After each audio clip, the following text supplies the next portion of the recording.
This is The Joe Gaither Show on BamaCentral.com.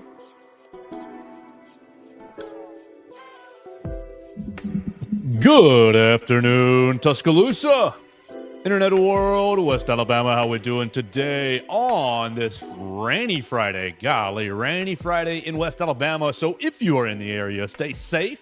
I hope you're doing well. Thank you so much for watching us.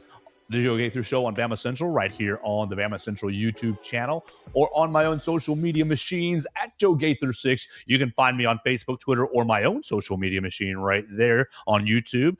And, of course, you can subscribe, rate, and review the show if you want to join us on your favorite podcast platform, Spotify, Apple Podcasts, and Amazon. The Joe Gaither Show on BamaCentral.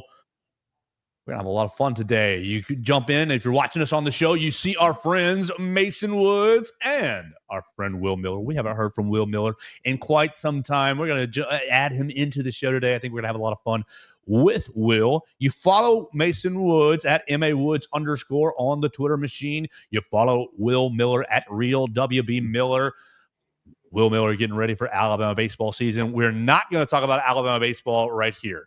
I want to tell you, you got to come back next week to All Things Bama because it's going to be a full Alabama baseball preview between Mason and Will Miller. I don't want to steal that content. That's going to be Mason and Will's space next week. So make sure you check out the All Things Bama podcast as they preview the 2025 Alabama baseball season.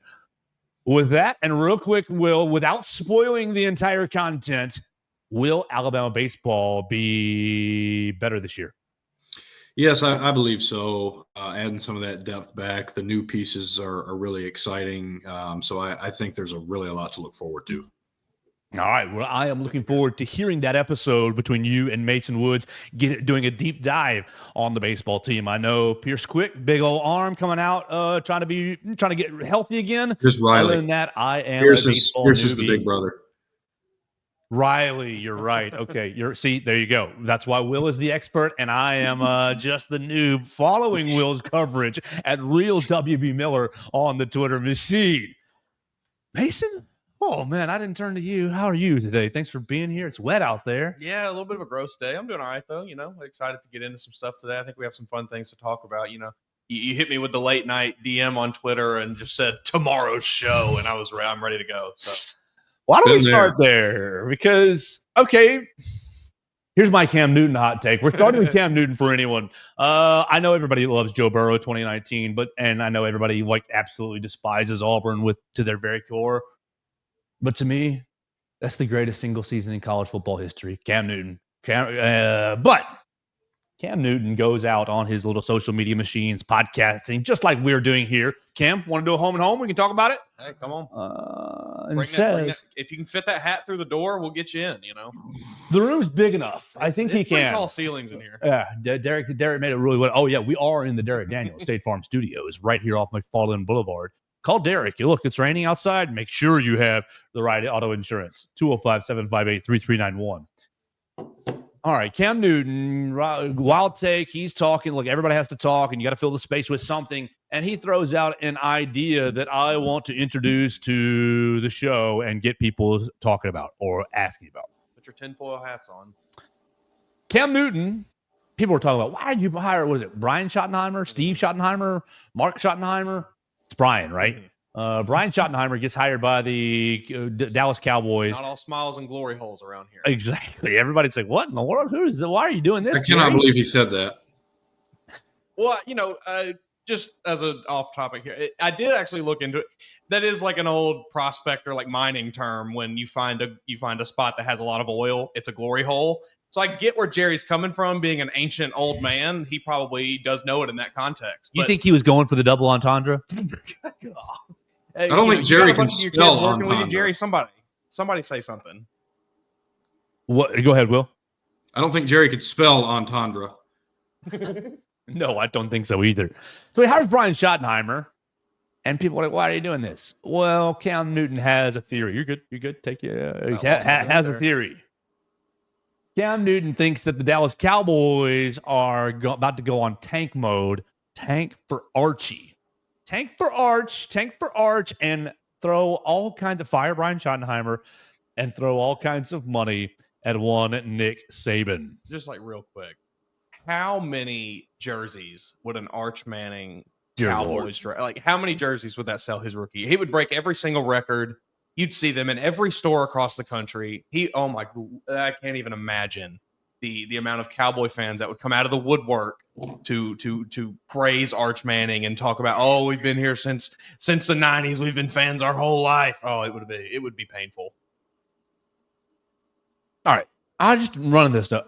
Okay, yes. So it only has to be a 1-year project. I saw somebody like, oh, Arch still has to be in school for a couple more years. No. Mm-mm. He was a freshman in 23, sophomore in 24. It's a 3-year eligibility. He starts next year for Texas, leads them to a national championship, and gets drafted number 1 by Dallas. Tennessee. First, Will Miller. Will Archie Manning, I know it's Arch, will Arch have a good enough season to be drafted? No, is he a good enough player to tank for?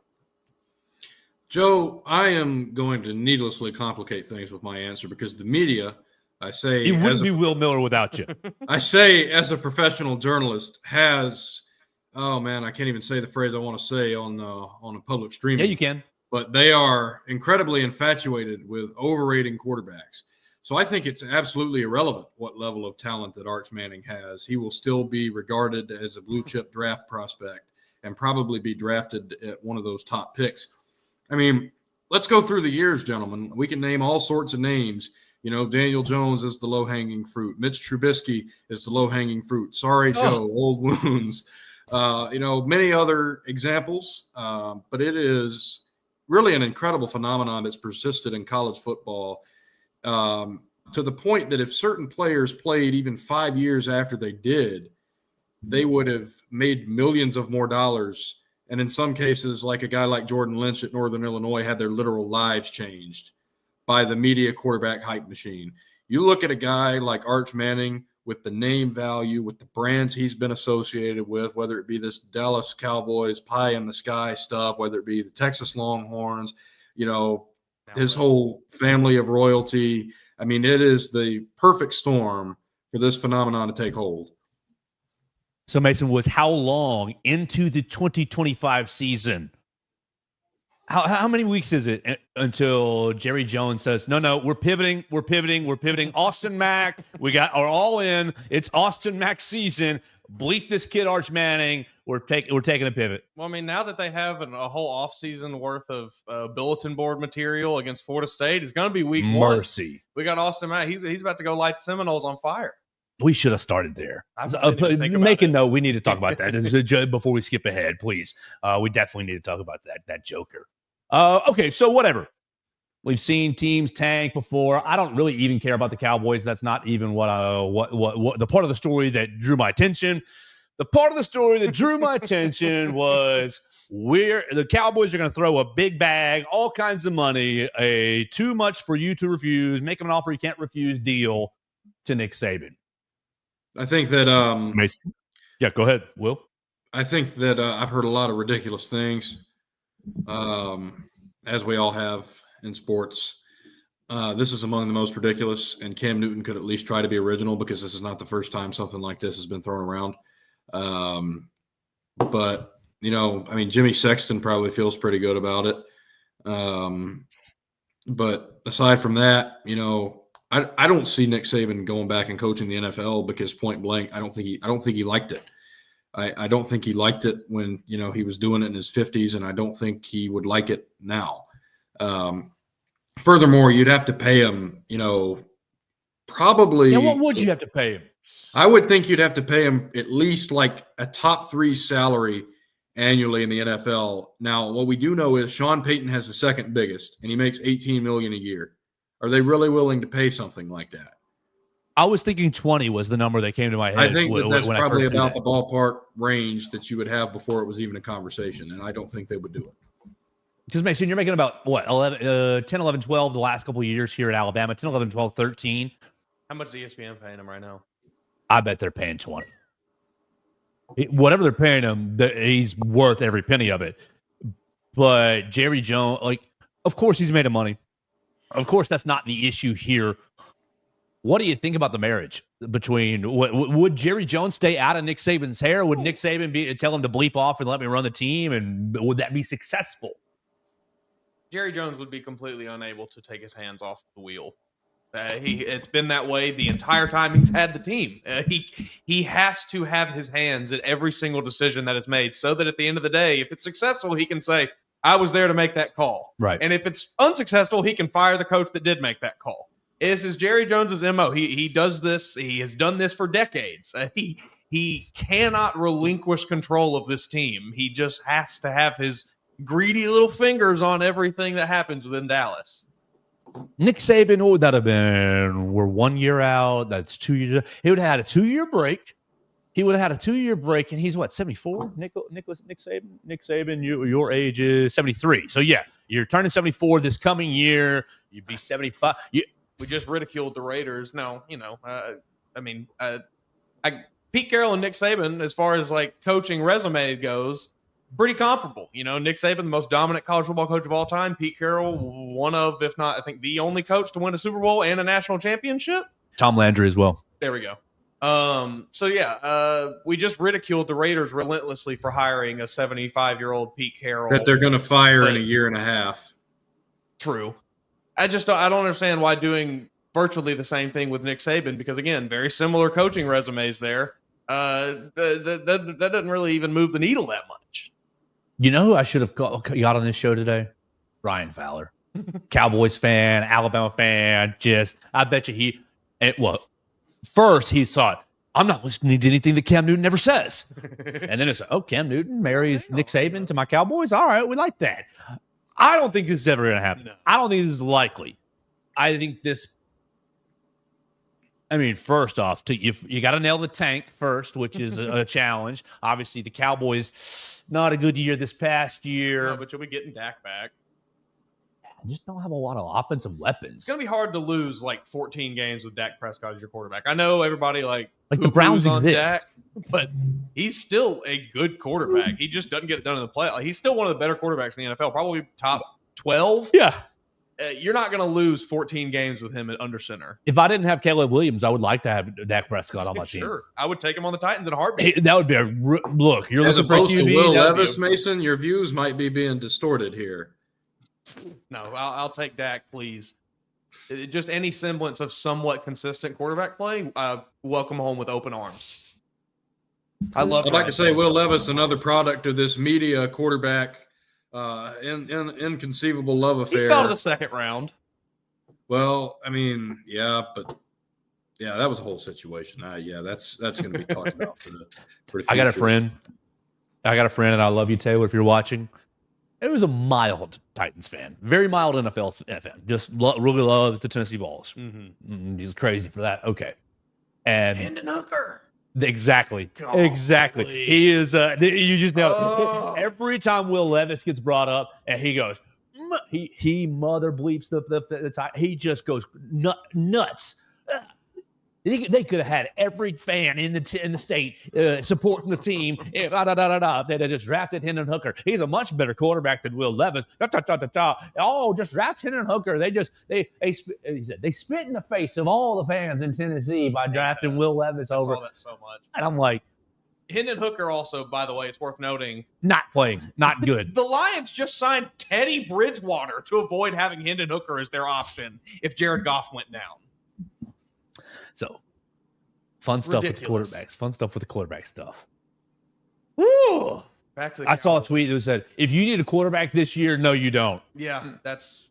Golly. Please. How worried are you? Please, I'm so scared. Sam Darnold actually managed to beat the case, though, so maybe Will Levis in a few years. Sam Darnold was previously one of the top love children of this overrating quarterbacks. But Sam Darnold actually had talent. No, he didn't. He was a turnover factory. Sure. But his arm was yeah, the arm was there. A lot of people have raw arms. You saw it with Will Luke Levis. Falk had a raw arm. First 4 touchdowns his first game. Okay. All right. So why don't we get back to Alabama a little Nick bit? Saban is not going to the Cowboys. Yeah, we want to make that clear. Arch Manning could be. Who knows? But I think Nick Saban has coached his last game. I believe so. I mean, does it suck to say that? Sure, but I think he's Hear me watch out, him. though. Watch him for all over the last 12 months, making a butt ton of money, has a smile from ear to ear almost all the time, That and when he's Pat at McAfee the is hottest speaking. events and biggest places. Go ahead, Will. I didn't hear you. Except when Pat McAfee is speaking. I think he loves Pat. What about, the Jets fire Aaron Glenn next year? Hey, Bill, old time's sake, come on back to New York. And Bill says, I got a buddy that he can call a heck of a defense. He's got to do nothing else. I do think that would be a very attractive opportunity. I don't think he'd take it. But if Bill Belichick called Saban and just said, hey, I want you to do nothing but focus on defense. You ain't got to talk to nobody else. You got to do nothing. Just be my DC Just in North call Carolina. some defense. If he goes to the With the NFL Jets. too. Well, apparently after this job cycle, either Bill Belichick decided he didn't like the NFL or realized the NFL didn't like him or something. It's the second one. And so he went all. Go ahead. It's the second one. I think it was The Athletic that put something out about it. Yeah. Like Bill kind of realized, I think especially after he didn't get that Falcons job, was probably a big flare up in the sky to him because everybody thought he was getting that job. And then he, I don't know that he was ever really considered, even though they interviewed him and did the due diligence. I think that's kind of what told Bill, okay, maybe I need to step off this at least for a little bit. You saw the way that UNC set up his buyout, right? Yes, No, I I did. $10 million I'm to get aware of bought that. out within this year, $1 million after the first year. Oh. So I think he's wanting to get back to the league. Oh, okay. Yeah. I don't know that I would have done that for North Carolina. But Why he would you probably hire told one them guy? this is what he wants, and this is the most relevant they'll ever be. So, your hands are kind of tied, respectfully, to And he's North just going to Carolina. pass it right on to Steve. You're right. It's fair. Steve walks right into nepotism. There's nothing that drives me crazier than nepotism in this world. No, that's not true. But it is one of the things that drives me crazy in this world. Certainly. Okay, let's keep it going. We got to move off this. We don't care about Cam Newton. Nick Saban not going to the Dallas Cowboys. No, I don't think there's realistically, I think there's a very, very small number of opportunities that would get Nick Saban to get back in coaching. Who is this joker, Mason? Who is this guy? James Williams. Are you a player or are you a child? James Williams.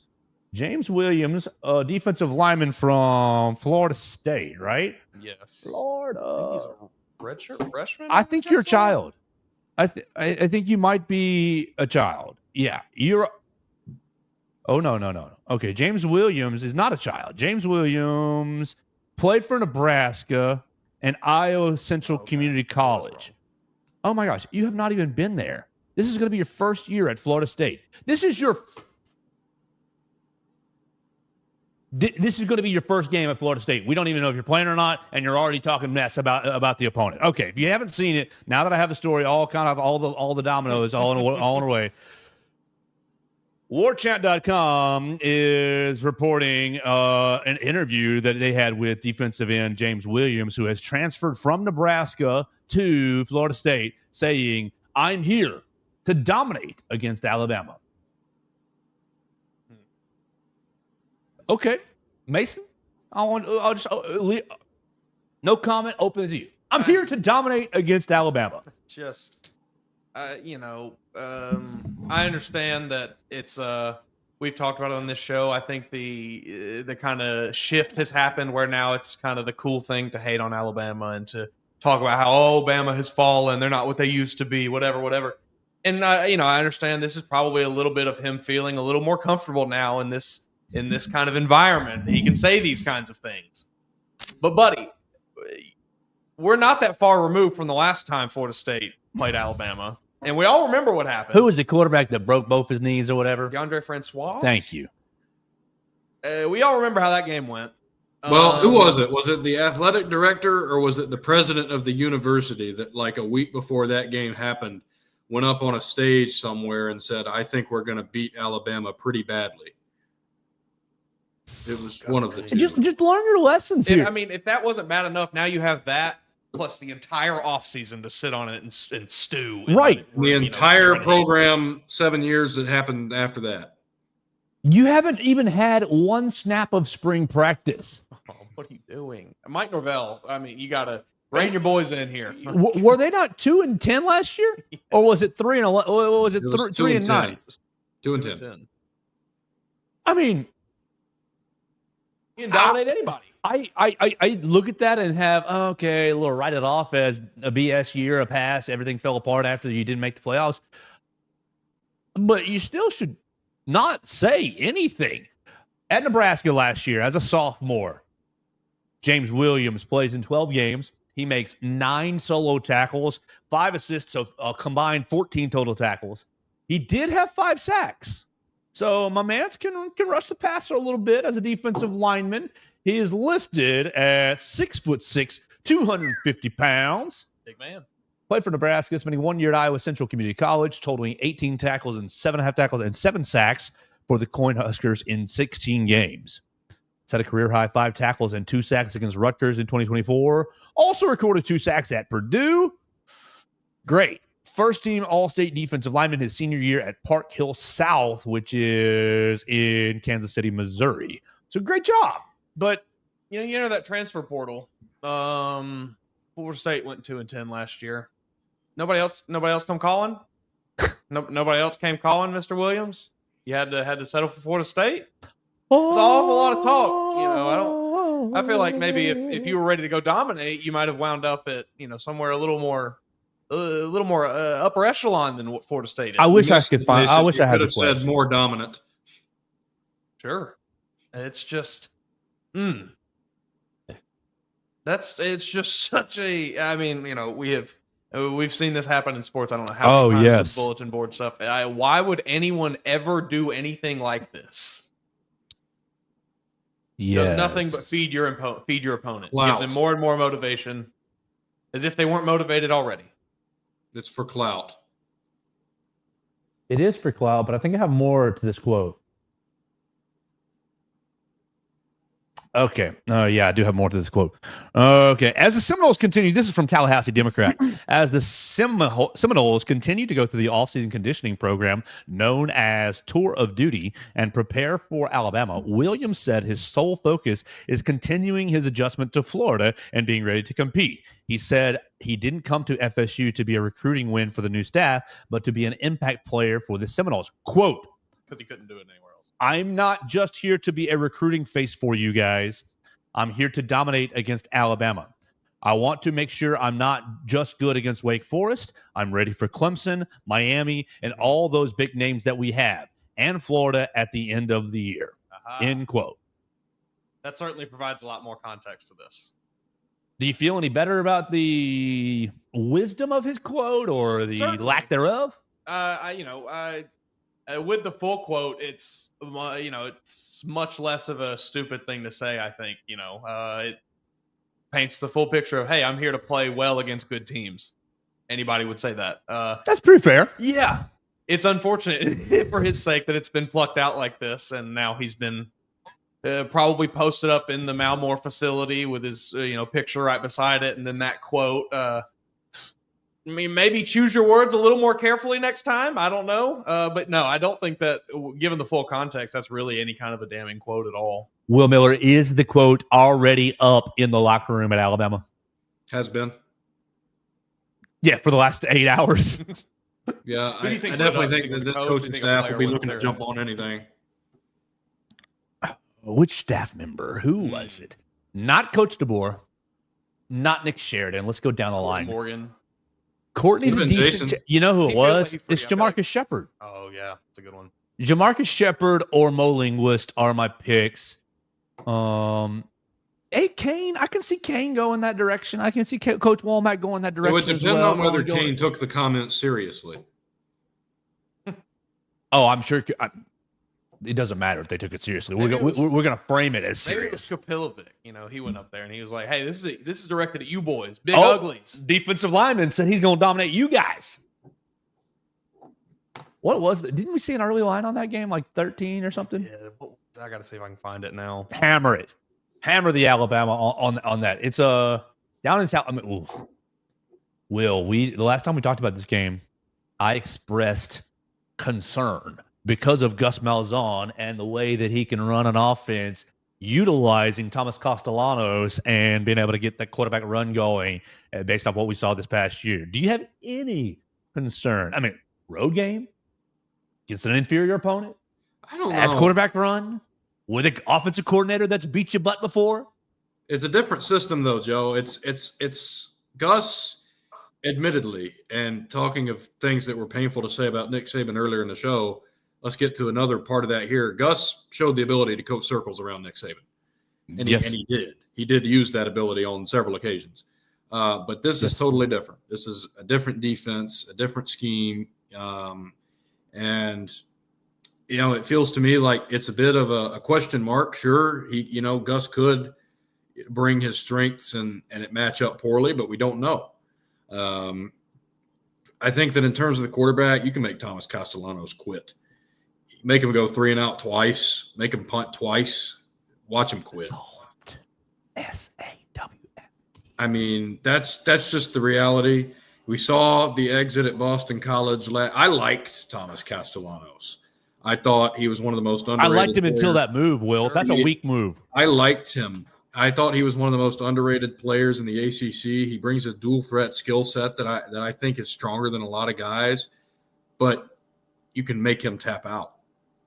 I think that if you get to a point where it's, the second quarter with 11 minutes left in the first half and the Florida State offense has 35 total yards, you're not going to see the same Thomas Castellanos as the one that ran out of the tunnel.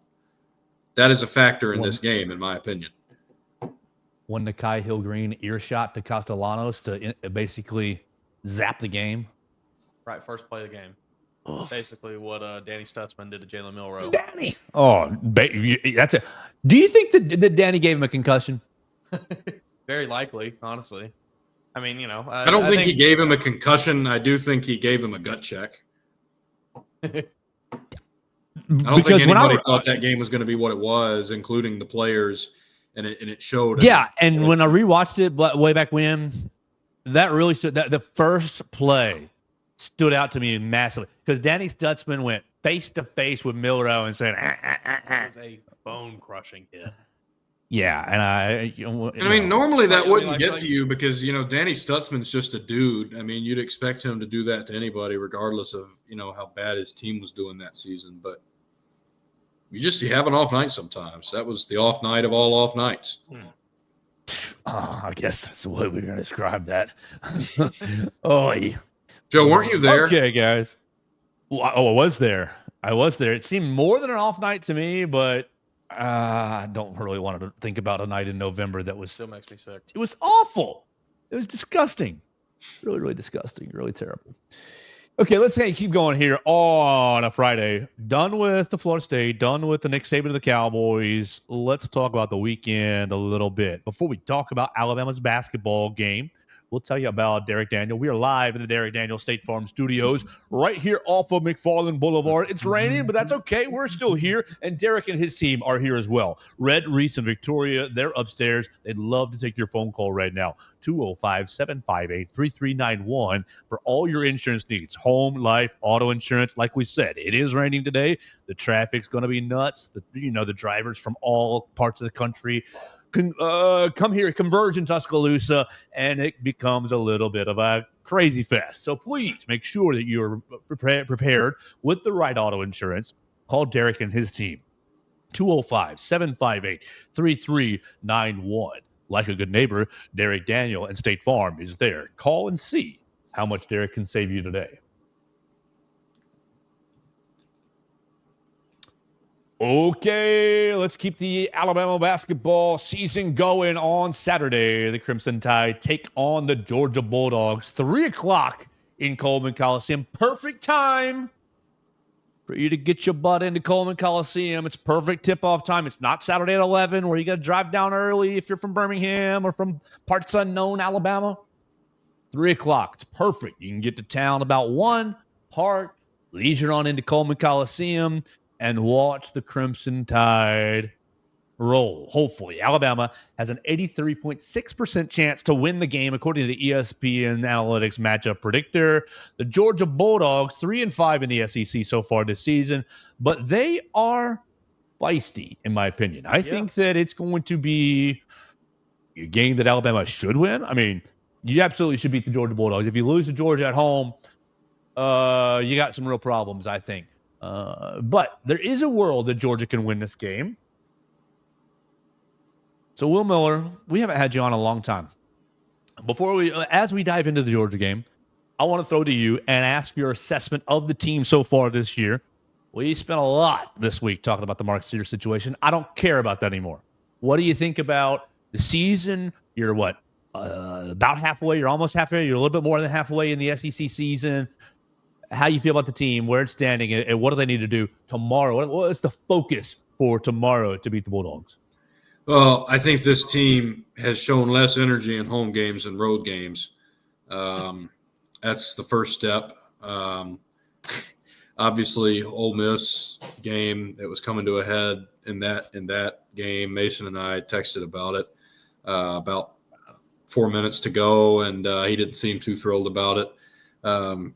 The road games have really not daunted this team, and I think that's a big positive. I think the roster is gelling very well. A lot of new faces, a lot of things you weren't expecting to happen, like Latrell Wrightsel's injury, and then Houston Millette not really being able to step in and have a role. I think he'll be medical redshirted, but that's just one example. I think this team's in great shape. I think this team's in as good a shape as you could have hoped for them to be entering this point in time. Even with that Ole Miss loss, this team has the potential not to make that be an albatross. It kind of felt like it at the time, but I think that there's really a lot they've done well. They haven't shot the ball at as high of a clip as they did last season, but they've rebounded better. Though the last couple of games has been a bit wavy. They defend marginally better. I still don't think that's anything to write home about. But they're a really good basketball team. I think when they're playing at their 100% best, they're one of the 2 or 3 best basketball teams in the entire country. And, I mean, inconceivable 10 years ago. So I feel good about where they are. Inconceivable. Another big scoring guard coming into Coleman Coliseum. Asa Newell, forward, guard, fresh, more slasher.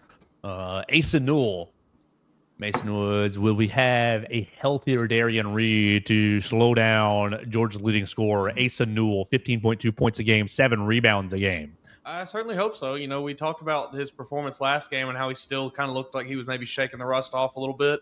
I would think given a few more days of practice under his belt, he can get back into the flow of things some and, just continue to feel healthier.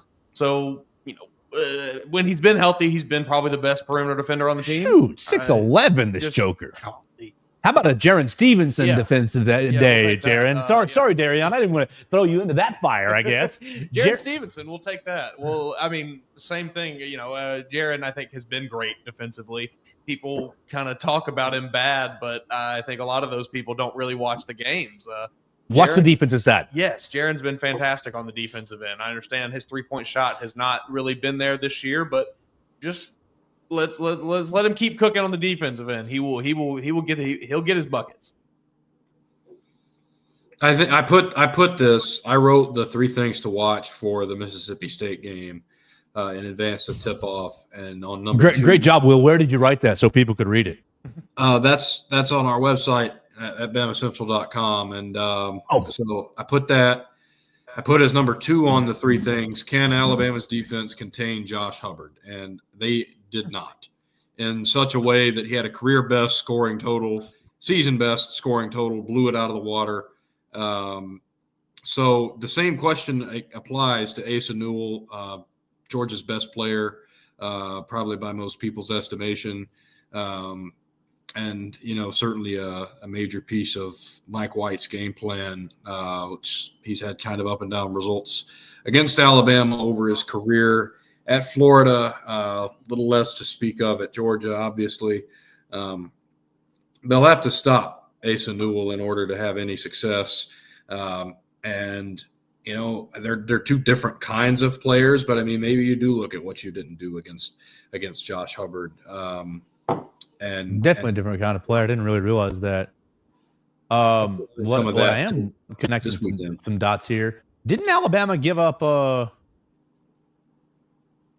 Last year, didn't we play Georgia last year? And didn't this little white boy have a great game? Blue Cane. I'm trying to pull up his game log from 20. Let's see, Blue Cane, Alabama. Yeah, right there. Did he have a good game, or was I just making that up? Points right there. Okay, no, I was making that up. He had eight points. 8 points. He was 3 of 7. He was one of 3 from beyond the arc last year. Must have been big one. Maybe that's why you remember. Yeah, must have been. What was it? Okay, he's averaging 7 or 8 points a game, 8 points a game. He's basically one of their main guard shooters, that specialty shooter kind of guy. Will, I view this as a maturity test. Another maturity test for this team. And this team has not failed their maturity tests this year, but they haven't aced them either, in my opinion. You talked about it. Opening up with the performances at home. I mean, against Ole Miss, that was an F-, seriously. But C+ against Vanderbilt. Not so bad in some of these. I mean, you won it over at South Carolina. I mean, that was a blowout. So LSU definitely C+ performance at home.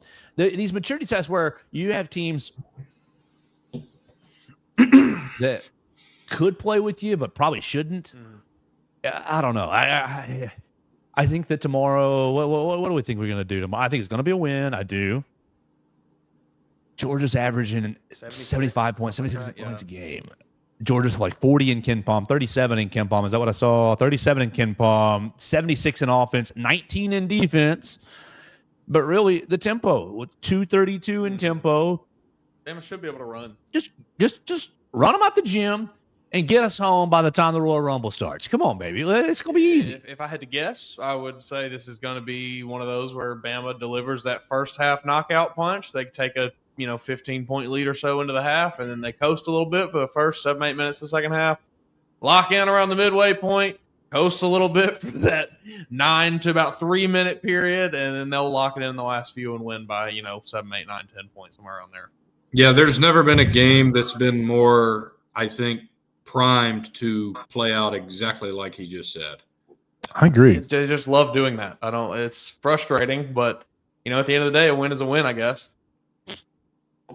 What did you think? Blake Byler pointed this out on Twitter.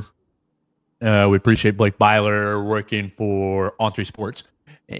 Points out this past Wednesday, the game with Alabama and Mississippi State. Alabama utilizing Mark Sears and Grant Nelson much, much, much more often in pick and roll settings. Do you think that was just an adjustment for that game, Mason? Or has Cliff Amore maybe lost that role as the roller? Or is that a stupid assessment from Joe? Like, what are we reading? What do we read about that? I think, definitely last game you saw it being used as like, let's just kind of see what happens here. Let's see how it works. And it worked pretty well. I mean, there was a bunch of really beautiful plays there, really nice feeds down to the bucket to get Grant, around the hoop. I would imagine that you're going to see Cliff get some more chances, not just be completely cast out of that role. I would think he gets another chance to maybe earn it back. But yeah, he had a really nifty drive and scoop layup. The Cliff though did that was like, huh? I would think that and he hit it unlike Murphy. More of a kind of split between Cliff and Grant again on that. Will Miller, over or under? Oh, what's the right number for here? Over or under? Do you like 3.5 or 4.5 for Chris Youngblood made threes? I was gonna go over 5.5, but that's too high. 4.5 feels like it might be over pushing 3.5. 3.5. 3.5 feels too low, but okay. 3.5. Over or under 3.5 makes by Chris Youngblood tomorrow. Will Miller. Over. I think I like the over on that too. Would you take the over if I said it at 4.5? Probably. I would. Oh! This feels like a 6 for 12 kind of day, maybe. Hopefully. Chris Youngblood microwave. Maybe even better than that. Maybe give me another 7 for 10 night. That'd be sweet. What happens to this team if Youngblood and Holloway are both just flame throwing with Mark Sears kind of 3-guard distributing. starting lineup. Yes. I think they should do that anyway. I'm not gonna lie. Maybe I'm just not a X's and O's basketball genius, which I'm not, just candidly. But I think this team has the pace of play, to be able to do it. You look at a guy like Nelson, who has been versatile, and last year when Alabama didn't have a 5, he kind of had to assume some of that. You look at that. You look at a guy like Jaron Stevenson really kind of playing himself out of the starting lineup anyway with how he's been shooting the ball. I mean, now could be the time. Well, all right. So we need to make some predictions. I think that Youngblood's going to be one to watch. I like your three-guard lineup, Will, but I think the reason that you bring Aiden off the bench is just for that extra juice. The same reason that you bring Modi Abate off the bench. It's like, oh, we're going to surprise your second team. And I just think the depth on this team is so deep that I don't know that we've seen even Coach Oates maybe use it to his advantage, per se, by dictating to the other team. No, I definitely think Nate Oates is absolutely coaching well. I'm not trying to say that. My point is, I don't know. You bring up a 3-guard lineup. What would it look like if Mark, Aiden, and Youngblood were your first 3 with Grant and Cliff 4 and 5? You probably overwhelm them, but you're taking LeBaron out of the starting lineup right there, and you're subbing in for Aiden. Is LeBaron better off the bench, or is Aiden off the bench? It doesn't. I think it's kind of negligible there, but I just wonder. Obviously you got to respect other teams' size, and then Jaron does give you. Do you, if you can make the perimeter work for you, as this team is, game planned to do? Can you sacrifice some of that? I mean, seems like a possibility. Yeah, that's what I just wonder about manipulation of the lineup. If Coach Oates has really. If he's saving some of this lineup manipulation for later in the year because, we don't want to show this on film yet. Does that make sense? We don't want to. We don't want teams to prepare for maybe even a 4-guard lineup. Do we even go? Sears, Phylon, Holloway. I think there's some things you can do here that maybe we haven't seen on film quite yet. That I think is intentional as far as, hey, we're saving this for the SEC tournament. We might save this for, a Sweet 16 game that we might need something different, a wrinkle or two. Fair enough. So we need to make some really predictions. Feel it's possible Go ahead. In any configuration to, show the team's depth. I think that's what Nate's been trying to do. You bring a guy like Holloway off the bench and it clicks as well as it has. If you're another team, nobody, even teams with the top budgets, some of them are not as deep as this Alabama team, Indiana. An embarrassment to the sport, but I digress.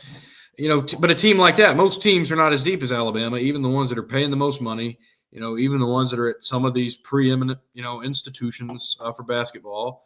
I mean, who has 10 players that you could mix and match and run out at a given time? Not a lot of not a lot of teams at all.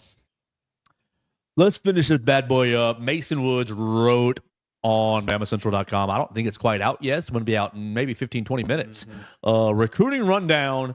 And, of course, we don't care about the high schoolers that much, but it is a big weekend. Yeah. And lots of juniors on campus. Mason, what's a highlight or two that they can find in recruiting rundown? Yeah, the just some of the bigger names from the 2026 class that are going to be on campus. Guys like Tristan Key, Sincere Johnson, both top 15 players at their positions. Both also recently named Alabama in their top schools. They will both be on campus tomorrow, so look out for maybe those two. Who knows? Maybe one of them commits. I don't know if anything's expected. You never know with these guys. Coliseum, who knows? Xavier Crowell, running back, recently announced his decision to reclassify to the 2026 class. Was the top-ranked player from the state in the 27 class. Now is the 6th-ranked player in the state for the 26 class. So not a huge drop-off there for him. Still a really, really talented player. Going to be in town as well this weekend. Also, they are expecting one 2027 prospect, a sophomore, for junior day. Don't really know how that works. Don't know if this is like him saying that he's going to be reclassifying at some point. I don't know.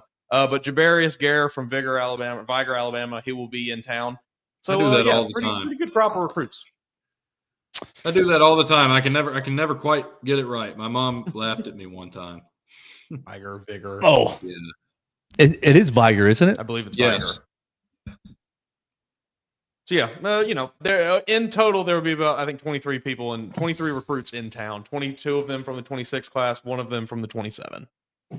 Exciting. Let's see what you got, Coach DeBoer. Let's see what you got. Bring them all in. Get some commits. We'll see. A lot of them are in-state players too. So Oh, that's going to make it's going to make the fans really the gump happy, glands will be pulsating if you get an in-state commit. You're going to see all the naysayers. Oh, wow, he's finally turning it in-state. Yeah. I think people just reach for narratives. And it's like, dude, connect some dots here. Like, they haven't been here in a while. They're just trying to set some roots up. It'll come. It just takes a little bit. Exciting things this weekend, though, for Bama on the recruiting trail. Cannot wait. You can check it out at BamaCentral.com. Recruiting rundown each Friday, brought to you by Mason Woods. Follow Mason Woods at MAWoods_ on the Twitter machine for all his great work. Will Miller, are you ready to talk about the actual reason that we're having a show today? Yes. Yeah. Well, I don't care about Nick Saban to the Cowboys. That's not happening. That's not going to happen. Alabama's going to steamroll Georgia tomorrow. We didn't even make number predictions. I'll go. It's a home game. I'll go 125-64. No, I will actually go 102. Yeah, 102, 81. 102-81, Alabama rolls. You want to throw a number out there, or do we even care, Mason Woods? I'll go 88-72. 88-72, and Will Miller? All right, I'm going to go 96-71. Everybody has the tide rolling. And so as you leave Coleman Coliseum, you can get home, turn on your Peacock, and watch the Royal Rumble as it starts 5 o'clock Central Time. So you will probably be starting at 35 minutes later than it is on live, which is A-okay because you're dedicated to the Crimson Tide. Appreciate you doing that. Will Miller and I are major wrestling fans, and so that is how we will close out the show as the road to WrestleMania begins tomorrow. SmackDown tonight will have more tea leaves, but we can only go off the tea leaves that we know so far. There are 4 matches on the card so far scheduled. And I think we will probably only get the 4 because 2 of them will last about 45 minutes to an hour. You got the 30-woman Royal Rumble to get you started off.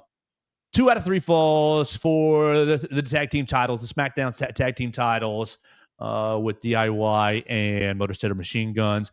And then what will probably be a bloody ladder match. I WWE has moved away from blood, but I think that there will be some real blood in a ladder match between Kevin Owens and Cody Rhodes, and then we will close it out with a 30-man Royal Rumble. So Will and I are the massive fans. Mason is a mild fan, watching here and there. So I'll start with Mason.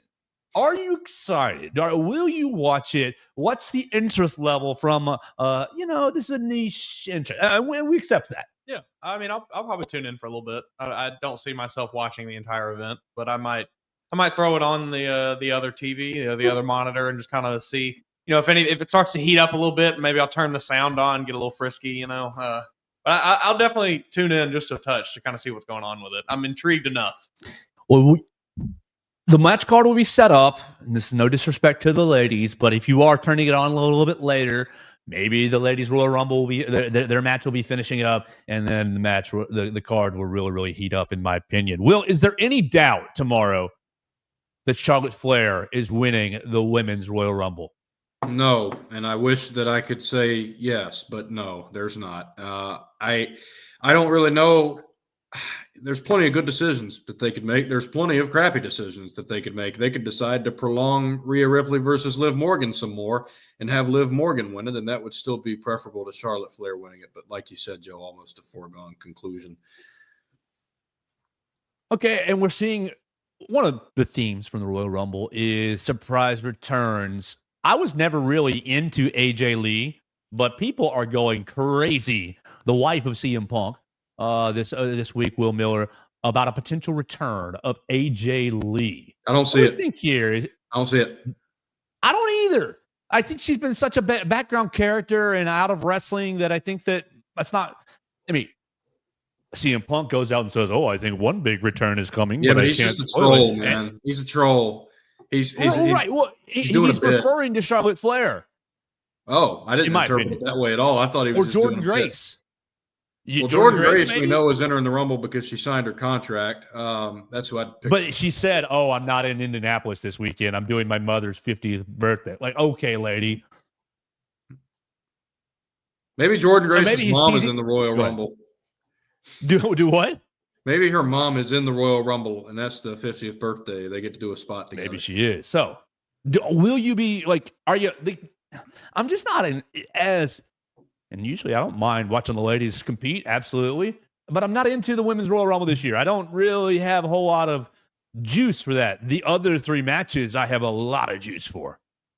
The one last year was far better than the men. I mean, it's not even funny how much better it was than the Men's Royal Rumble. I think that in terms of the tag match, that could be something really special, but it could also just be forgotten in 2 days.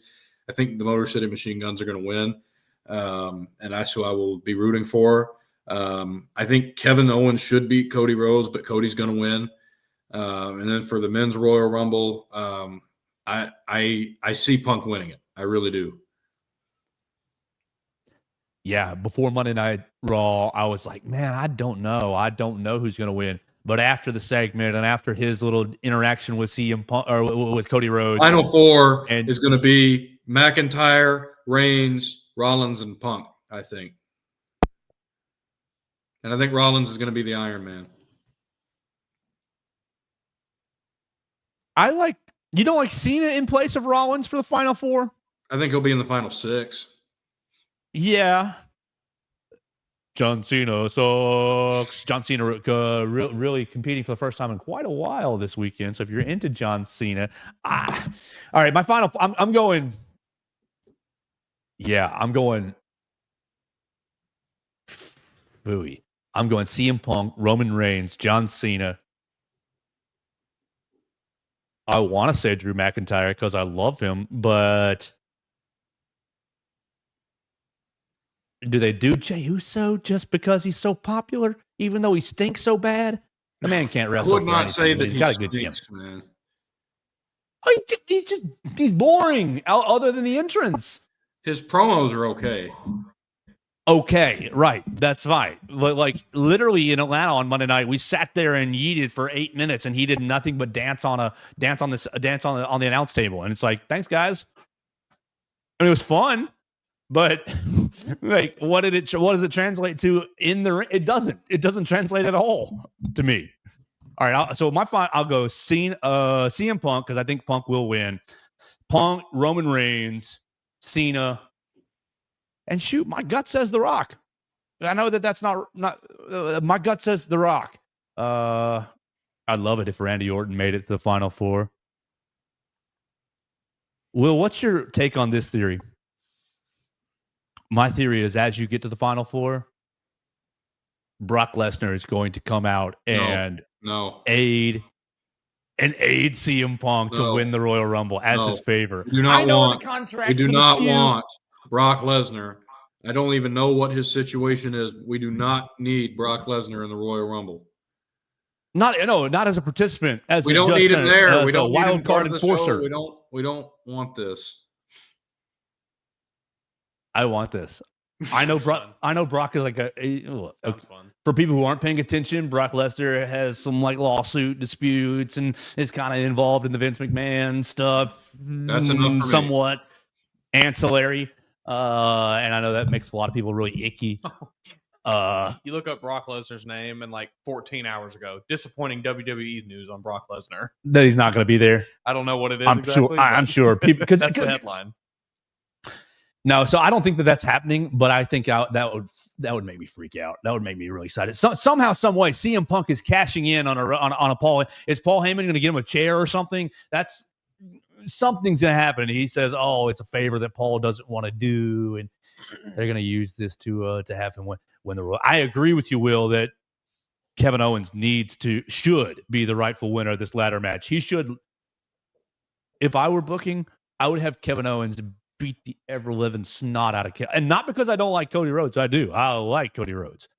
I would have him beat the ever-living snot out of him just to have the story just further on. Just re-put Cody into the title chaser mode, revenge mode, Avenger mode. But in order to do that, I really liked, Joe. I loved the angle last year that they did with Seth Rollins in the World Heavyweight Championship and the Bloodline, where he was burning the candle at both ends, and it came back to bite him in the backside.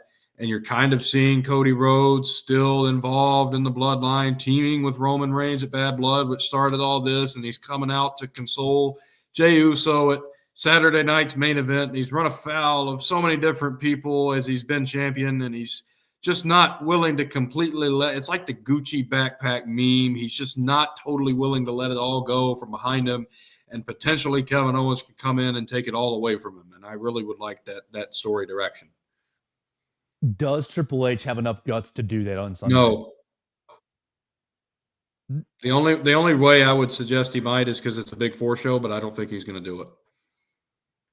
That's so sad because I think Cody's such a strong character that he doesn't need the title. We need Homelander Cody, Joe. We do. We need him. We need to set him towards the path of heel turning. Did you ever watch The Boys?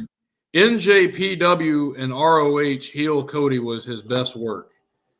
I'm telling you, it was. And if you haven't seen it, this week.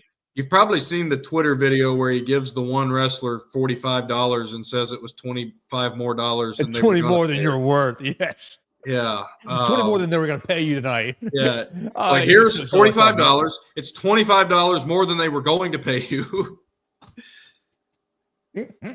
Oh, man. We need Homelander. On Saturday, I'll be locked and loaded on the couch watching the Royal Rumble. I'm excited. I'm picking CM Punk, just like my man Will Miller. I'm picking Charlotte Flair. Oh, I am picking Motor City Machine Guns like you, but I would like DIY to win that. And I'm picking Cody Rhodes with you, but I think it makes a lot of sense to have Kevin Owens walk out of there with that Winged Eagle title and Cody Rhodes really upset. That would make me a lot. That would be a great card to me. Randy Orton throws about 4 or 5 RKOs in the Royal Rumble. That's what I like to see. I just want to see an RKO. So that'll be late. He'll be there. Okay. I just got to hear, watch out.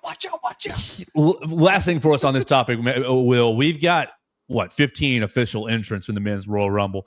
I'm looking at them here: Roman Reigns, John Cena, CM Punk, Seth Rollins, Drew McIntyre, Jey Uso, LA Knight. Yeah. LA Knight. Oh, Sami Zayn, Shinsuke Nakamura, Logan Paul, Penta, Rey Mysterio, Chad Gable, Braun Breaker, and Carmelo Hayes. So there's 15. I threw out The Rock and Brock Lesnar. I don't think Brock Lesnar will be participating. I think The Rock has about a 10% chance to participate. Who would be your biggest surprise? I think you're going to see these two people, and it's who I want to see. I think you're going to see Dolph Ziggler / Nick Nemeth over from the TNA partnership. You're going to see somebody, and I don't think it's going to be Jeff Hardy. I'd lose my ever-loving crap if it was Jeff Hardy. I don't think they're going to bring him back. I think you're going to see Dolph Ziggler, and I think you're going to see Trick Williams as two of the surprise entrants in the men's Royal Rumble match. And Joe Hendry. Joe Hendry is a toss-up to me. I believe in Joe Hendry. Yeah, I think that'd be a lot of fun. If Jeff Hardy comes out, that place will explode. But I don't know if they trust him enough to do it anymore. All right, Mason, any closing thoughts on the wrestling or on the basketball on Junior Day? I'm glad to hear Rey Mysterio is still kicking around. Dude, he's getting laid. Stem cell, it's a miracle, dude. Love him.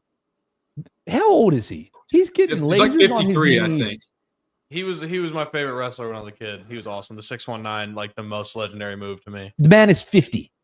He'll be turning Is he 51 in I thought he December. was older than that. Ray is, yeah, he's 50. Oh shit! He shares he shares a birthday with my original ex-girlfriend. One of the greatest athletes of this of the last 25 Ray 30 Mysterio years. or his We'll talk about ex-girlfriend? Rey Mysterio. No disrespect to her, but I don't have them in that same category. Rey Mysterio was awesome. Let's close it out for the day. We will be back on Monday breaking down Alabama basketball. We won't talk about the wrestling too much because that's not what this show is about. That's why we saved it towards the end for you guys. We'll talk about Alabama basketball if they defeat the Crimson, if they defeat Georgia, and we'll talk about really whatever else happens over the weekend. It's going to be a wild weekend. It is wild. It's not wild card to be. It's Pro Bowl weekend. So if you're into the football, maybe you watched some of the skills competition yesterday. I did not. And I will not be watching the flag football competition on Sunday. Who cares? But maybe you will. So we might talk about that. We'll see what Alabama, if there's any Alabama players that stand out in the Pro Bowl. Follow Mason Woods at MAWoods_ on the Twitter machine. Follow Will Miller at Real WB Miller on the Twitter machine. I am at Joe Gaither 6. We are Bama Central. We'll be in Coleman Coliseum tomorrow, and we hope to see you there. We'll talk to you again on Monday on the Joe Gaither Show on Bama Central and BamaCentral.com.